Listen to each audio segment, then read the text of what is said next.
I'm Liz Strauss. I work with companies, businesses, universities, individuals, and help them figure out how to use conversation communication to make better relationships that move things forward. I write for SuccessfulBlog.com, and I talk a lot.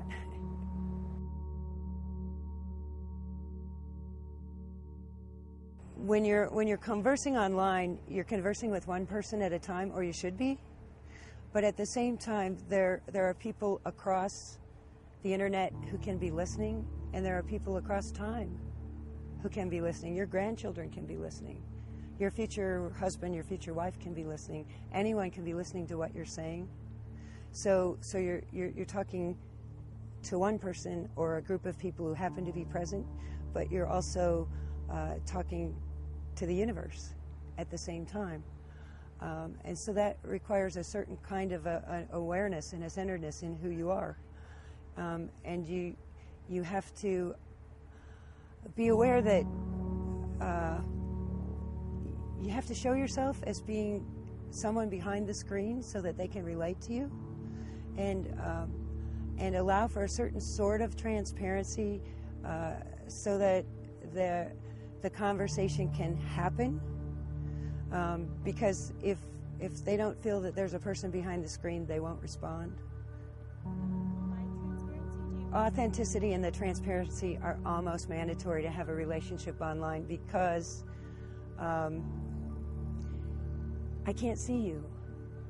And because I can't see you, I don't know that you're not standing behind the screen making fun of me, that you're not lying to me, that you're not laughing at me, that you're not anything. So unless you're forthright and honest and dealing with me in an authentic and transparent sort of way, which doesn't mean telling all your secrets or living your emotional life online, but being true to who you are so that I can relate to you. It also doesn't mean you have to use your own name, as long as you are true to yourself under the name you're using. I've always been really good at introducing people to other people and getting people to talk. And it comes down to one word, and it's the word belong.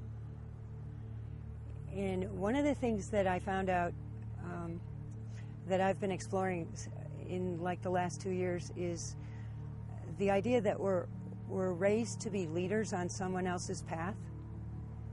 You know, like you go to school and you learn how to be really good in school. And if you're not really good in school, then you get a bad grade. And if you're not really good, Clay said a lot of the same things, that you get a bad review.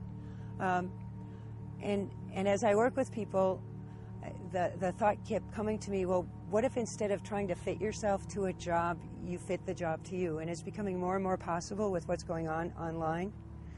And when I first came online, I so wanted to get away from what I had been doing, educational publishing, because I wanted to explore other parts of myself, that I realized about 6 months into being online that I had left behind parts of my skill set with the job I left behind, and that I wasn't talking about things that I knew how to do.